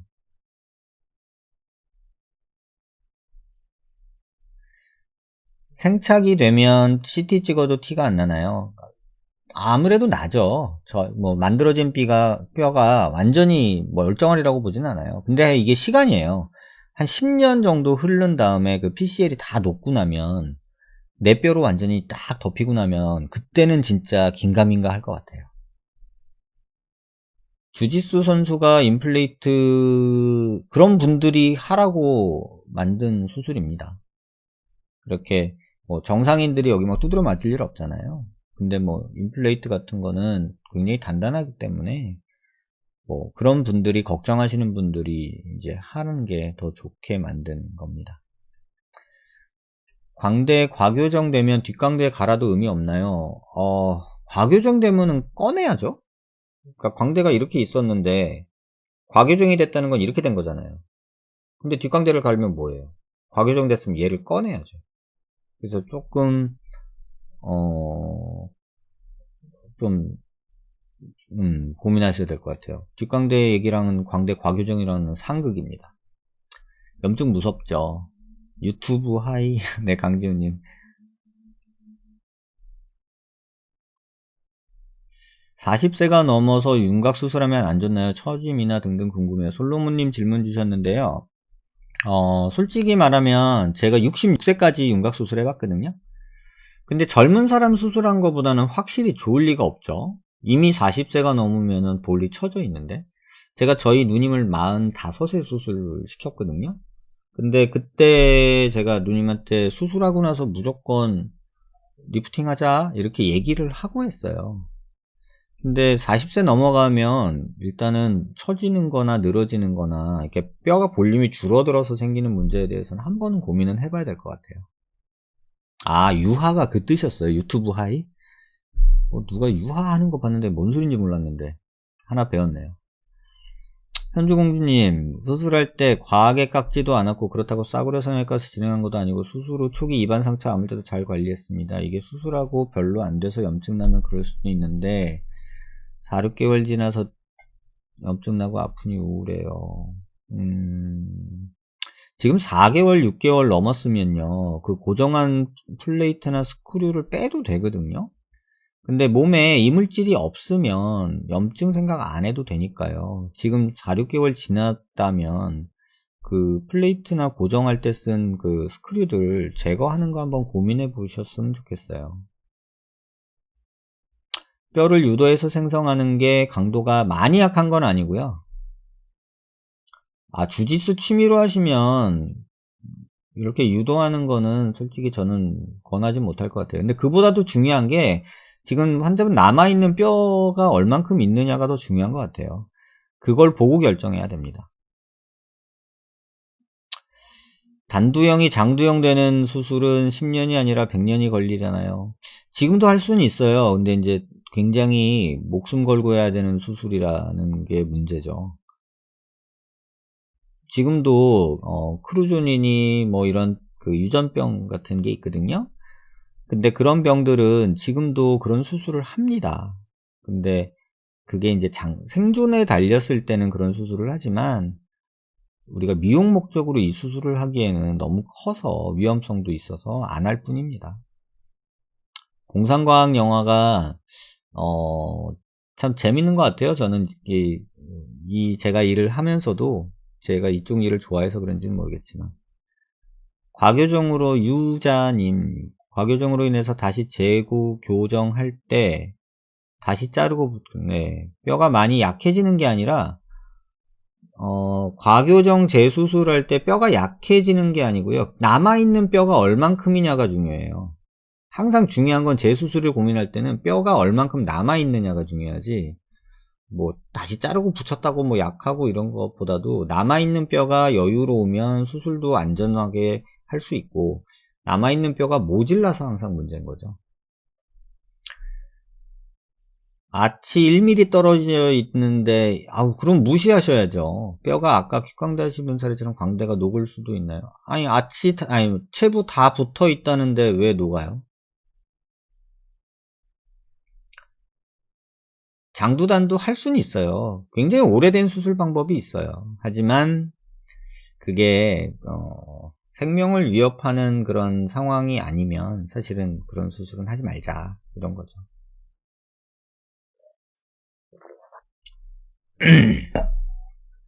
T절골 현주공주님 T절골 수술을 플레이트를 뺐을 수가 없어요. 왜냐하면 수술하고 얼마 안 됐는데 그 플레이트를 뺐으면 뼈가 어떻게 됐을까요? 한번 병원 한번 오시겠어요? CT 한번 보고 싶네요. 염증이 났다고 해서 플레이트를 두세 달도 안 됐는데 뺀다? 조금 상식 바뀝니다. 현주공주님 그 부분 꼭 참고하셨으면 좋겠어요. 그냥 제가 글만 들으면은 사실 조금 앞뒤가 안 맞아요. 4개월 차면 뭐 붙었을 수도 있는데 지금 아예 그러면은 뭐 플레이트나 스크류가 없는 상태인가요? 현주공주님? 뼈가 제대로 있고 이물질이 없는 상태에서 염증 걱정은 안 하셔도 될 것 같은데요. 뼈가 잘 붙어 있다면, 또 남아있는 금속이 없다면.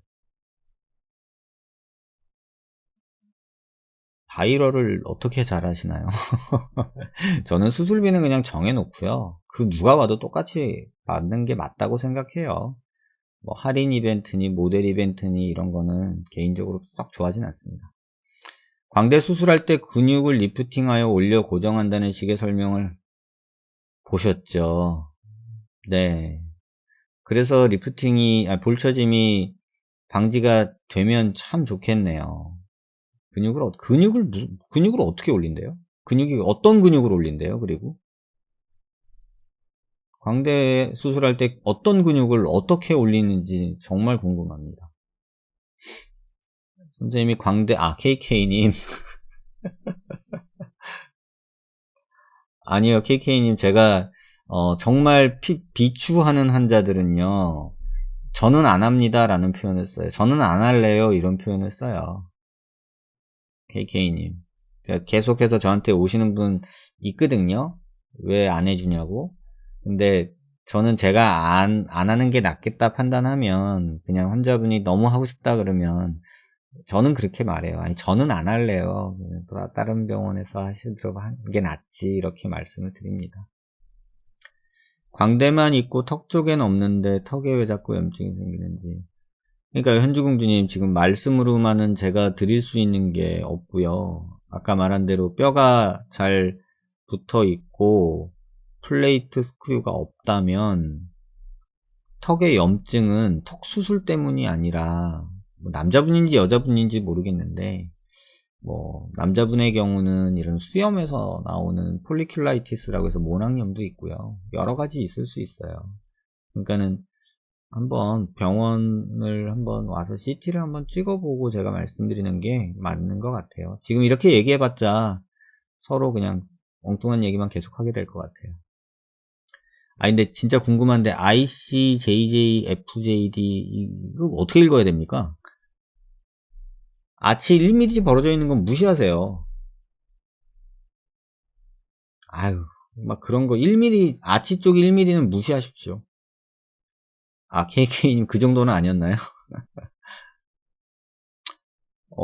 명희님, 저는 수술 전하기 전에 CT를 가져오시면 전 정말 도움이 많이 돼요. 왜냐면 어떤 수술이 어떻게 됐고 전의 모습이 어땠고 이런 얘기를 할 때 환자분들이 이제 말씀으로만 하시거든요.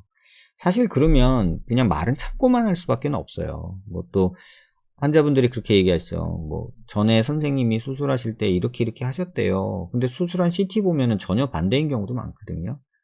그래서 수술 전 CT를 가져오시면 상담할 때 굉장히 많이 도움이 됩니다. KK님 모낭염 자주 나세요? 그러니까 이 아이디 ICJJ FJD 이거 정말 이거 읽을 수 있는 아이디가 아니에요. 뭐라고 읽어야 될지 모르겠어요. 그쵸? 현주 곤주님, 네. 여잔주는 느낌상 알았는데, 네, 도움 되셨길 바래요. 전에 병원에 CT 달라고 하면 그냥 주지는 않을 거고요. 그것도 의무 기록이어서, 그, 비용을 어느 정도는 내셔야 될 거예요. 근데, 뭐 안 줄 수는 없어요. 왜냐면 자기, 의무 기록은 요청이 있으면은 병원은 무조건 줘야 되고요. 그 의무 기록은 CT 같은 경우 6년인가? 아무튼 그 의무적으로, 법적으로 보관을 해놔야 돼요. 6년인가 10년인가 정확히 기억이 안 나네요. 영어님? 유자, 영어님, 괜찮네. IC. 그렇죠.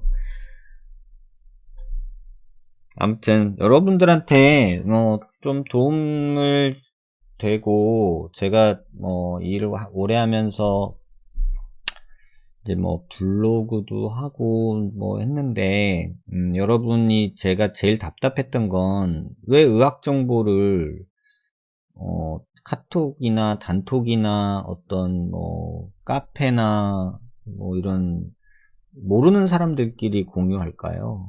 그러니까 저는 그게 답답해서 제가 밤에 이 시간을 내는 거거든요. 제가 한번 그런 적도 있었어요. 단톡방에서 이런저런 얘기가 있다 이런 얘기를 하길래, 야, 그 단톡방에 나도 좀 초대를 좀 해줘봐라. 내가 좀 뭐라고 하나 좀 보고 싶다 그랬어요. 왜 그랬냐면, 아니, 의사 아닌 사람들끼리 막 병원 놀이 하는 것 같아요. 막 진짜 별 이상한 소리도 많이 나오더라고요. 마치 그런 얘기죠.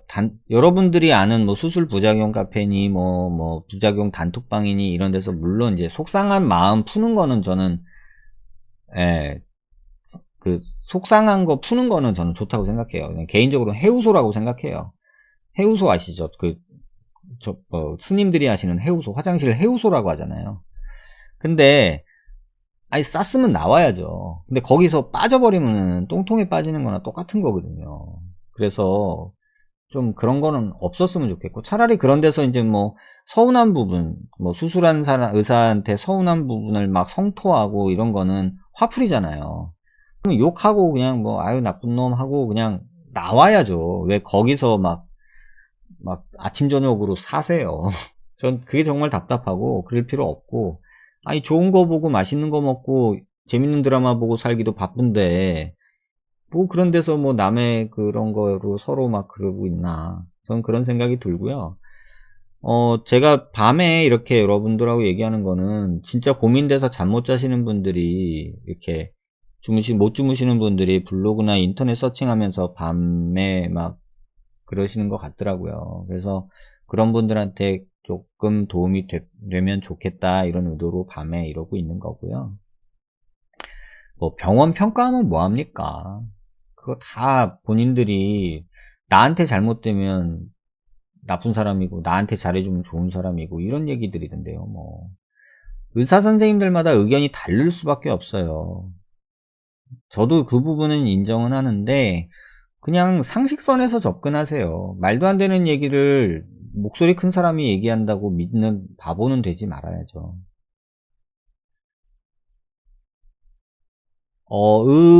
어떤 분이 디자인한 거 그려서 저한테 주는 분도 있어요.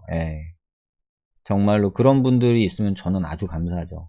왜냐면 본인이 원하는 거를 이렇게 딱 얘기를 정확하게 해줘야 이제 제가 정확하게 만들 수 있죠. 제 상담실에서 가끔 하는 말이 있는데, 저는 그림을 그리는 사람이에요. 여러분이 그려달라는 거를 그리는 사람이라고 생각해 보세요. 근데 여러분이 저한테 오셔서, 선생님, 저는 코가 크고요, 몸집이 크고 다리가 4개 달리고 꼬랑지가 있는 동물을 그려주세요, 이렇게만 얘기를 해요. 그러면 저는 그 말 듣고 그림을 그려요. 근데 문제는, 환자는 코끼리 생각을 하면서 저한테 그렇게 얘기했을 수 있지만, 저는 그 얘기를 들으면서 코뿔소를 생각했을 수도 있어요. 그러면 제가 코뿔소를 그려요. 그래서, 자, 말씀하신 대로 코가 크고 다리가 4개 달리고 등치가 크고 꼬랑지가 달린 동물을 그려드렸습니다 라고 말하면 환자가 어떻겠어요? 아니, 내가 그리란 거는 코끼리인데 엄하게 코뿔소 그려놓고서는 내가 원하는 걸 그렸대, 지 맘대로 그려놓고, 이런 게 생겨요. 그래서 여러분들이 상담하러 가셔서 제일 고민하셔야 되는 거는, 모르는 성형수술 방법, 잘 알지도 못하는 이런 거 그런 거 궁금해하면서 묻지 마시고요. 본인이 원하는 거를 명확하게 표현하는 게 전 제일 중요하다고 생각해요. 이런 거 되게 답답한 얘기 많아요. 선생님, 저 이렇게 있잖아요. 이렇게 얼굴 이렇게 좀 갸름하게 통통하게 보이는 거. 그 세상에 갸름하고 통통한 게 어딨어요? 선생님, 그 있잖아요. 코를 수술하는데 이렇게 오똑하게 자연스럽게. 아니, 오똑한데 어떻게 자연스러워요? 근데 이런 얘기를 막 하죠. 김태희처럼 해주세요. 이러면 진짜 딱밤 나가야 돼요. 까르르 요정님. 네. 요새는 그런 분들 좀 없어요. 근데 참고는 돼요. 그래서 제가 환자들한테 숙제 내주거든요. 수술하기 전에. 본인이 좋아하는 걸 가져와라. 이렇게 얘기를 해요. 좋아하는 인터넷에 있는 사진을 가져와라 얘기를 하는데, 왜 그러냐면요. 그대로 해주겠다가 아니고요. 환자가 좋아하는 그 이미지를 제가 정확하게 보기 위해서 그래요. 이거를 말로 이렇게 자기가 원하는 걸 표현하는 게 솔직히 쉽지는 않은 것 같아요. 그래서 환자들한테 제가 원하는 사진, 좋아하는 거를 인터넷에서 찾아서 사진 가져와봐 라고 얘기를 하면 제가 그걸 보면서 그대로 해준다는 게 아니라 그런 이미지를 좋아하는구나 라는 걸 알고 디자인에 반영을 해요. 그러니까 그게 오히려 좀 더 낫겠다. 그래서 요새 고민 중인 거는 3D로 환자가 원하는 걸 그냥 눈앞에서 그려주고 싶은 마음이 생겨가지고 소프트웨어 개발을 좀 해보려고 하고 있어요. 그러면은 환자가 그 아주 쉬운 소프트웨어로 이렇게 막 만져가지고 오면 그거를 실제로 어디까지는 되고 어디는 안 돼 라고 진료실에서 정해주기만 하면 되니까 사실은 그 과정이 안 되니까 우리가 이렇게 막 힘든 거죠. 제가 하는 건 아니고요. 이제 저랑 같이 코워크하는 분들이 계시는데 이제 그 키스트 계시는 분이 소프트웨어 개발하시는 분이 계셔서 계속 얘기를 해서 꼬시고 있는 중이에요. 굉장히 많이 돈도 시간도 들어가는 일이라 그래도 한번 해보자 이런 거 막 하고 있는 거죠. 세련되고 고급스럽고 고양이상 분위기 나게 해주세요. 이 중에 제가 초코팡팡님 제가 제가 보고서 도움이 되는 거는 고양이상만 도움이 됩니다. 세련됐다, 고급스럽다 이거 굉장히 주관적인 표현이잖아요. 그죠? 어떤 사람은 샤넬백을 들고 있는데 세련된 느낌이 전혀 안 들 수도 있고요. 그 얘기가 생각나네요. 어떤 친구가 월급을 받아가지고 시골에 계신 엄마한테 루이비통 그 기저귀 가방 큰 거를 하나 사줬대요. 엄마 이거 되게 나 키워줘서 고마워 이러고 루이비통 가방을 사줬대요. 그랬더니 엄마가 장 보러 갈 때 거기다가 무배추를 넣어가지고 이렇게 끼고 다니래요. 자, 이런 얘기예요. 세련됐다, 고급스럽다 이런 건 굉장히 주관적인 용어잖아요. 그러니까 자연스럽게 이 말도 되게 어려운 말이에요. 사람마다 자연스러운 건 달라요. 근데 고양이상 이거는 객관적인 용어잖아요. 그래서 이런 것들은 우리가 조금 더 다가와요. 그래서 저도 그런 표현을 더 좋아해요. 그래서 환자들한테 가장 많이 얘기하는 게 자꾸 이제 우리가 배운 정보 그 다음에 인터넷에서 본 정보 이런 거 하면서 용어 쓰지 않는 게 저는 더 좋거든요. 왜냐하면 초등학생이 되라고 얘기를 해요. 백지에 그림 그리듯이. 선생님 나 여기 이렇게 그리기 싫어 이런 게 좋은 거예요. 선생님 여기 광대 가요. 광대 줄여달라는 얘기를 어떻게 하냐면요. 광대 가요. 여기 이렇게 부드럽게 해주세요. 부드럽게요? 있잖아요. 고급지게. 예? 고급지게요? 이렇게 되는 거예요. 근데 초등학생들은 어떻게 얘기를 하냐면요. 나 여기 튀어나와서 싫어. 이렇게 얘기를 해요. 이게 훨씬 더 정확한 의사표현인 거예요. 근데 우리는 나이 먹어가면서 배운 게 있고 정보가 많아지면서 이게 안 돼요. 그러면서 그 있잖아요. 그 좀 우아하고 부드럽고 자연스럽고 뭐 이태리 모델 같은 이러면은 진짜 머리 아픈 거죠.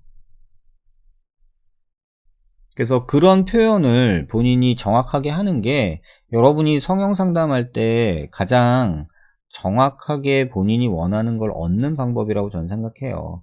괜히 그런 분들이 있어요. 인터넷에서 이제 공부한 거 이렇게 막 한 종이에다가 막 한 2장, 3장 써오시는 분 있어요. 이렇게 막 쫙 써와요. 그래서 와가지고 이게 질문 1번. 광대 수술하면 볼 쳐지나요? 이렇게 물어봐요, 저한테. 그리고 입안에 몇 cm째요? 몇 바늘 꼬매요? 뭐 이러고 막 이런 식으로 물어보는 분들 계세요. 그럼 제가 속으로는 그렇게 생각해요. 이게 성형 학원인가? 이게 상담을 받으러 온 건가? 지금 성형을 공부하러 온 건가? 근데 이런 분들이 의외로 인터넷 많이 보는 분들이 그래요. 그래서 그러지 않으셨으면 해요. 이태리 모델은 어떤 얼굴이지 한번 생각해 보세요. 저도 모르겠어요. 이태리 모델 되게 이상한 애들 생긴 애들도 많거든요. CT 찍으면 장두형인지 중두 단두인지 판단 CT 안 찍어도 그냥 본인이 알지 않나요? 그 정도는 초코팡팡님? 아무튼 그래서 여러분들이 이제 성형수술을 대하는 그것도 이제 막 천지개벽하려고 하지 마시고요. 개인이 갖고 있는 컴플렉스를 조금 지워간다, 이런 개념으로 접근하셨으면 좋겠고, 그쵸. 아이씨님, 제가 그 말씀 마지막으로 오늘 드리고 마무리 짓게요. 의사 선생님들마다 몇 부류가 있어요. 어떤 부류가 있냐면 그저 수술을 시키고 싶은 분들도 계실 거예요. 경제적인 이유로 환자가 힘들게 내 병원까지 왔는데 이 환자 뭐라도 시켜야지 라는 마음으로 그냥 환자 비유 맞춰주고 얘기 들어주고 기분 좋게 해주면서 막 수술을 권하시는 분들이 있을 거고요. 어떤 분은 또 자기 생각이 너무 강해서 자기 고집대로만, 또 세상 돌아가는 거 안 보고 옛날 방식 고집하는 분들도 계실 거고요. 또 한 부류는 자기만 잘났다고 하시는 분들도 있을 거예요. 내가 무조건 맞아, 나머진 다 틀려, 이런 분들도 있을 거고요. 또 어떤 분은 얘기하면 본인 의견은 없고 환자가 해달라는 대로 다 해주는 분도 계실 거예요. 저처럼 그냥 아니면 아니다 라면서 막 그냥 팩폭하면서 환자들 가리키려고 들어서 욕먹는 사람도 분명히 있을 거고요. 근데 뭐가 절대적으로 옳은 건 없어요. 다만 선생님들마다 의견이 다르다는 거에 대해서는 여러분 그렇게 생각하시면 돼요. 예쁜 게 다르잖아요. 추구하는 게 다르잖아요. 어떤 사람은 화려하게 화장하는 걸 좋아하고요. 어떤 사람은 수수하게 하는 걸 좋아해요. 가슴을 예로 들어볼까요? 예전에 한 15년 전에 가슴 한참 수술하던 시절이었는데 제 선배 형 한 분이 가슴을 막 보형물 300cc씩 넣는데요. 너무 크지 않아, 형? 그거 좀 부담스럽잖아. 환자들 좋아해?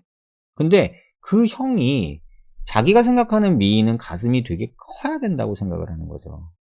근데 개인적으로 저는 그래도 동양 사람이 그렇게 막 이렇게 큰 거는 별로 안 좋지 않아? 생각했는데 누가 옳은 건 없어요. 그 당시 300 넣으면은 거의 막 엄청나다는 소리 들었고 저는 한 끼케 한 180 넣던 시절이에요. 근데 지금은 대부분이 280, 300 넘게 넣고 있어요. 이게 세상이 또 이렇게 바뀌는 것도 있어요.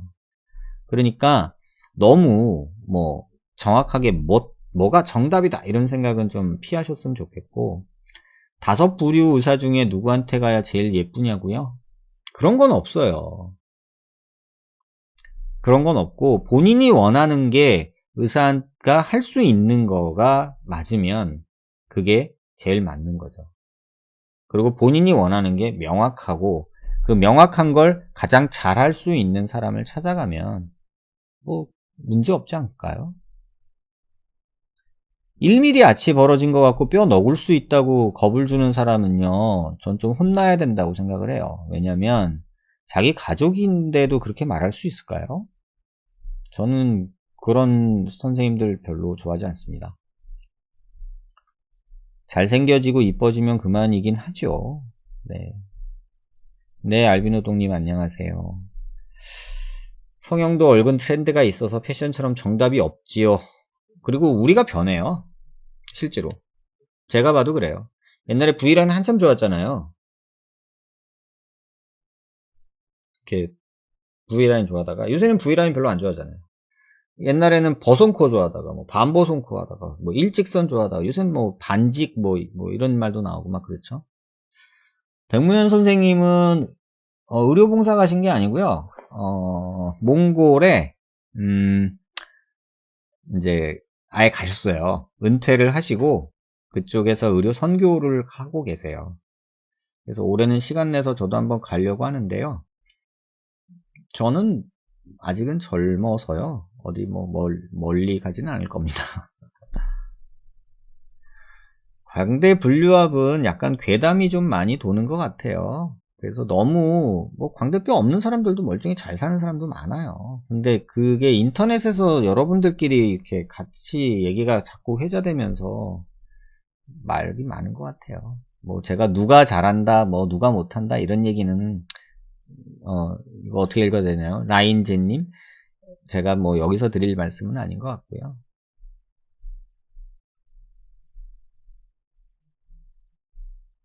뒤트인 방법이 60가지가 넘는다, 무조건 할 수 있다 이러는데, 저는요 무조건 절대 100% 이런 말 쓰는 사람은 개인적으로 걸르라고 말씀드리고 싶어요. 아무튼 늦은 밤 안 주무시고 다들 뭐 하십니까? 벌써 2시네요.